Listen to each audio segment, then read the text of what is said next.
whenever we talk about secondary qualitative research, इसका मतलब है collected through other sources. Qualitative data is more about subjective one. ठीक है, अब ऑटोमेटिकली बहुत ही सिंपल सी बात है, collected through other sources. Qualitative data means subjective form of data है मेरा बेटा. ठीक है, sometime it's an only available source of the data. ये भी ध्यान में रखना, कभी कभार ऐसा होता है, कभी कभार it's an only available source of the data, यानी कि आपके पास आपका इसका कोई ऑप्शन होता नहीं. ठीक है, आपके पास इसका कोई ऑप्शन अवेलेबल होता नहीं है. ठीक है जी, कि आपके पास आप इसके अलावा कोई और रिसर्च को कंडक्ट कर सको. ठीक है, अच्छा, अब हमारे पास कौन कौन से मेथोडोलॉजीज आती हैं इसके अंदर, जिसको हम कह सकते हैं कि क्वालिटेटिव रिसर्च मेथोडोलॉजीज हैं. ठीक है, वो उसमें आता है सबसे पहले पर्सनल डॉक्यूमेंट्स,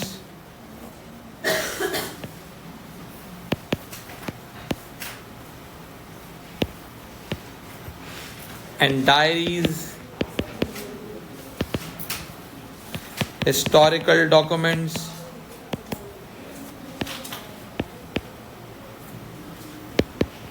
सही है, इंटरनेट सोर्सेस,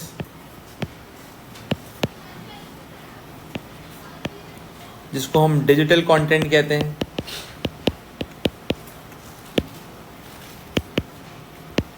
ठीक हो गया जी. अच्छा, इसके अलावा अगर मैं बहुत ही सिंपल सी बात करता हूं आपसे, डिजिटल कंटेंट हो जाता है. अब देखो, बहुत ही सिंपल सी बात है, अगर मैं इसको और एक्सप्लेन करूं टेक्निकल तरीके से, तो हमें क्या समझ में आता है, हमें एक बहुत ही सिंपल सी चीज समझ में आती है. ठीक है, कि हमारे पास ऐसा डेटा है कि जो किसी और ने कलेक्ट किया है, and we are using this data with the subjective means. ठीक है, हम उसको सब्जेक्टिव मीन्स में अंडरस्टैंड करें. इसमें अंडरस्टैंड करें बेटा सब्जेक्टिव मीन्स में. ठीक है, अब मैं आपको इसमें एक बहुत ही बेसिक सी चीज समझाता हूं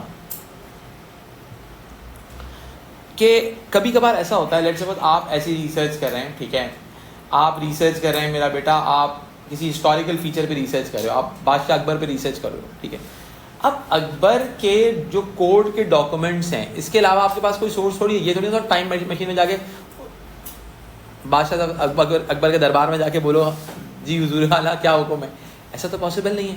you need to rely on your historical documents. Sometimes secondary documents are the only available documents for the for the research purpose. अब देखो, इसकी चूंकि ये सब्जेक्टिव हैं, तो इंटरप्रेटिविस्ट की सपोर्ट होगी. ठीक है, पॉजिटिविस्ट चूंकि फैक्ट फाइंडिंग नहीं हो रही है, रीजनिंग नहीं फैक्ट फाइंड नहीं हो रहे, तो इस वजह से उसको सपोर्ट नहीं करेंगे. ठीक है जी. अब मैं अगर इस चीज को आगे लेके चलता हूं, हम सबसे पहले अंडरस्टैंड करते हैं पर्सनल डॉक्यूमेंट्स को. अब लेट्स सपोज कायदे-ए-आज़म थे, कायदे-ए-आज़म का जो पासपोर्ट था, ब्रिटिश इंडिया का जो पासपोर्ट था, वो पासपोर्ट एक्चुअल के अंदर क्या था, वो एक पर्सनल डॉक्यूमेंट है. सही है. एक चीज़ है, मैं आपको बताता हूँ, एक बड़ी मज़े की चीज़ है.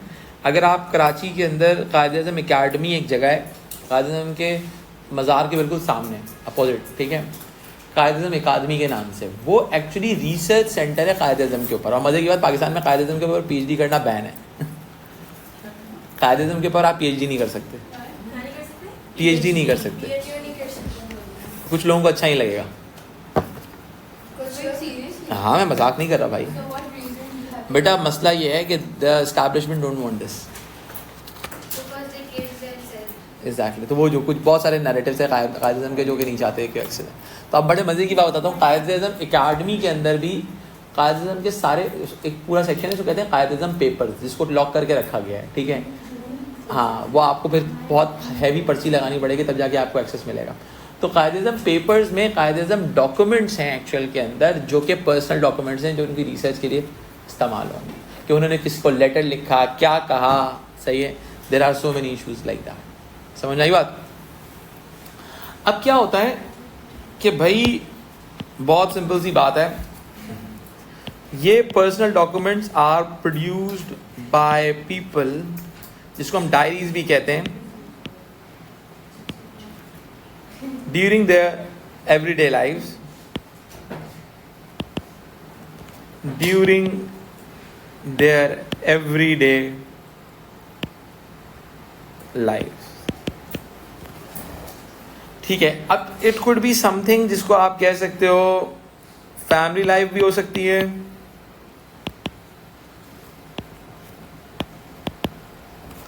It could be something like paid employment,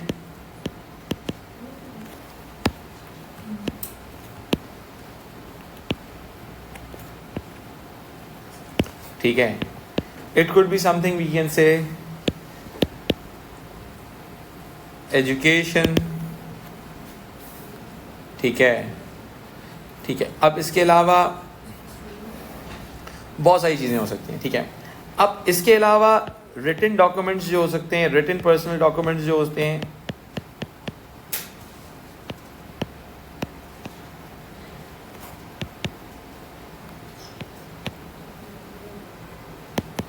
ठीक है। इसमें क्या होता है, letters, diaries, notes and autobiographies,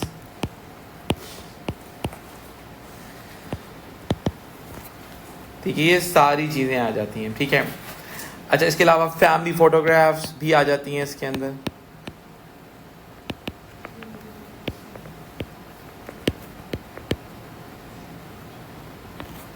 ठीक है। तो अब automatically it could be something we can say these documents are the expression of personal hopes,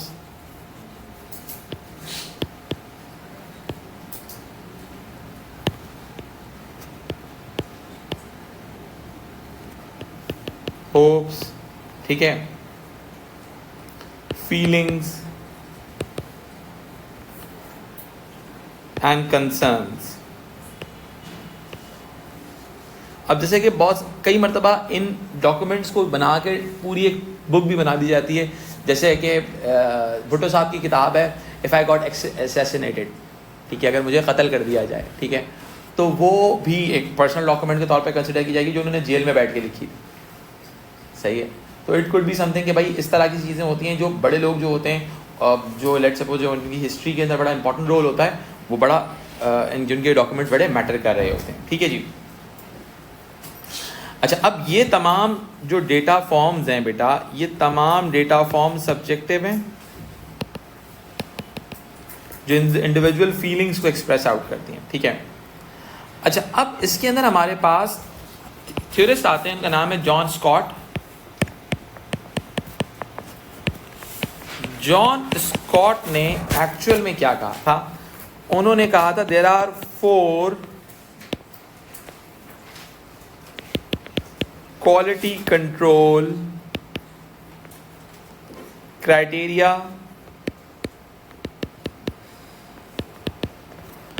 for assessing documents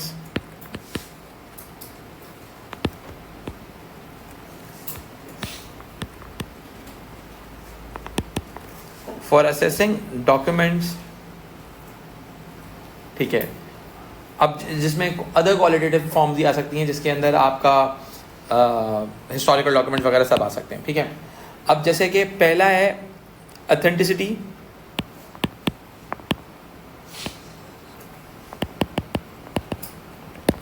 दूसरा है क्रेडिबिलिटी,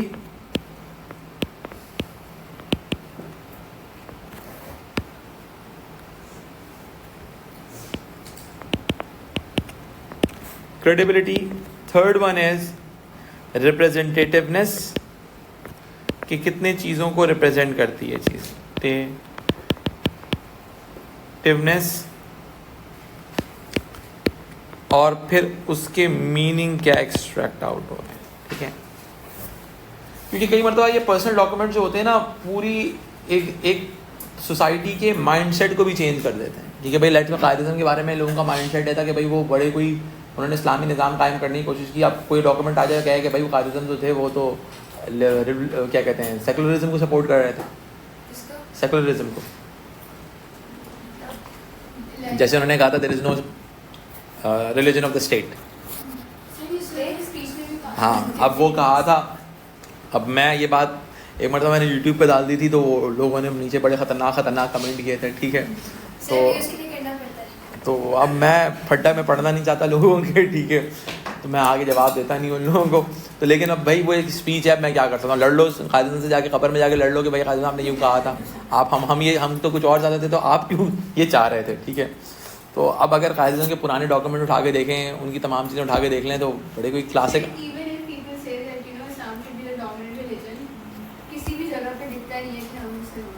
अच्छा बस मैं क्या करूँ, मुझे आप जाके लड़ लो, ये बात यूट्यूब पे आप कह दो, मसला आ जाएगा, ठीक है। अच्छा, अब बहुत सिंपल सी बात है, ऑथेंटिसिटी का मतलब है कि चीज़ जो प्रोडक्ट थी वो ओरिजिनल थी। मैं तो सिर्फ एंजॉय करता हूँ कमेंट्स को, ठीक है। ओरिजिनल और अ कॉपी, ठीक है। तो भाई अब वो ऑथेंटिसिटी के ऊपर क्वेश्चन आ जाएगा कि भाई ये चीज़ जो है ऑथेंटिक है या ऑथेंटिक नहीं है, ठीक है। क्रेडिबिलिटी का मतलब है, सही है, author is what, author is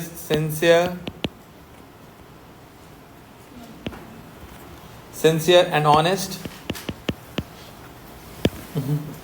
अब मेरे पास कमेंट आता है, you are teaching westernized version of sociology. ठीक है यार, ये भी अच्छा था, सही है। तो आई एंजॉय दिस, ठीक है। तो अब मैं क्या करूँ यार, मैं वेस्टर्नाइज, अब मैं सही यार, गलती हो गई। मैं कोशिश करूँगा मैं इब्न हैसम की जो वर्जन ऑफ रियलिटी थी, या मैं अल-किंदी का जो वर्जन ऑफ सोशियोलॉजी था वो स्टडी करके मैं पढ़ाने की कोशिश करूँ, लेकिन वो बच्चे फेल हो जाएंगे, मसला सारा ये। वो एक अलग चीज़ है और ये एक अलग चीज़ है, ठीक है। तो रिप्रेजेंटेटिवनेस का मतलब क्या होता है कि भाई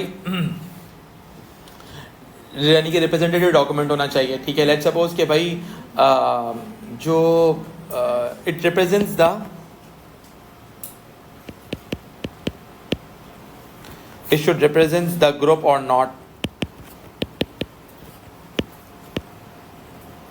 ठीक है। फिर अब मैं अगर बहुत ही सिंपल सी बात आगे लेके चलता हूँ, मीनिंग का मतलब क्या होता है, ठीक है। अब बात नहीं और निकल गई, इसलिए वरना बड़ा ख़तरनाक जुमला आ रहा है मेरे, सही है। असल में यार देखो, मुझे ऐसा लगता है हम अपने आइडियल्स को ना अपने वाले बिलीव्स को कैरी करना देखते हुए देखना चाहते हैं, सही है। जैसे कि I work with many celebrities, मैं उनके सोशल मीडियाज़ वगैरह पे भी हैंडल करता था, ठीक है। तो मैं बहुत सारे कमेंट बहुत डिटेल में पढ़ रहा होता था, because I am that's a part of my job.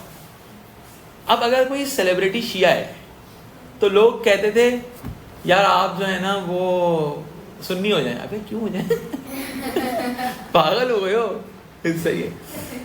अगर कोई म्यूजिशियन क्रिश्चियन है तो मुसलमान है, भाई क्यों हो जाए वो अपने, हाँ। तो अब I have seen so many, वो जो म्यूजिशियंस थे उनको कहा जाता भाई आप जो है अबे क्यों हो जाए यार, ठीक है, सही है।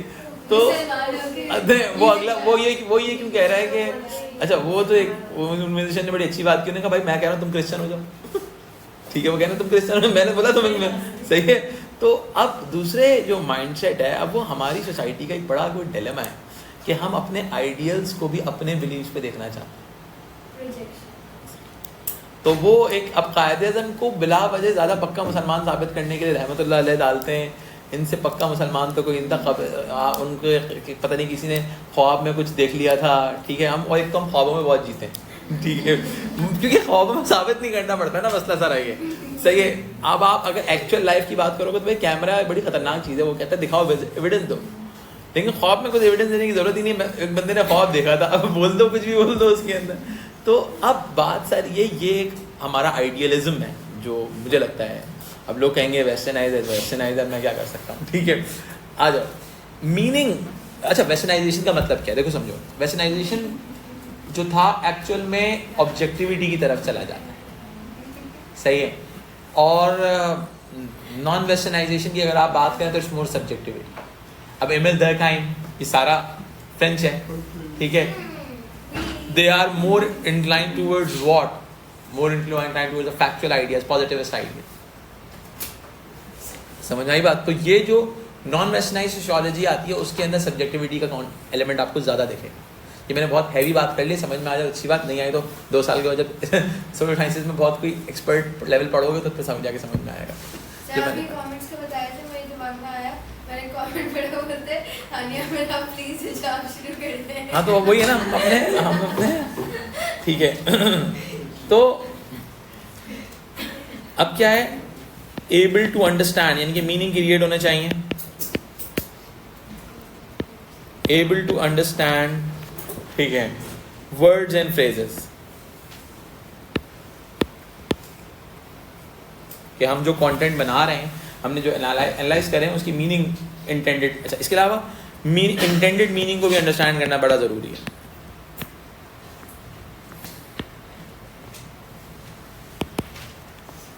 ठीक है, इंटेंडेड मीनिंग, ठीक है, कि जो राइटर का मीनिंग था इसको लिखते हुए, वो भी बहुत मैटर करता है और उससे भी बहुत सारी चीज़ें क्लियर होती हैं। ठीक है, हिस्टोरिकल डॉक्यूमेंट्स में भी ये चीज़ बहुत मैटर करता है। ठीक है।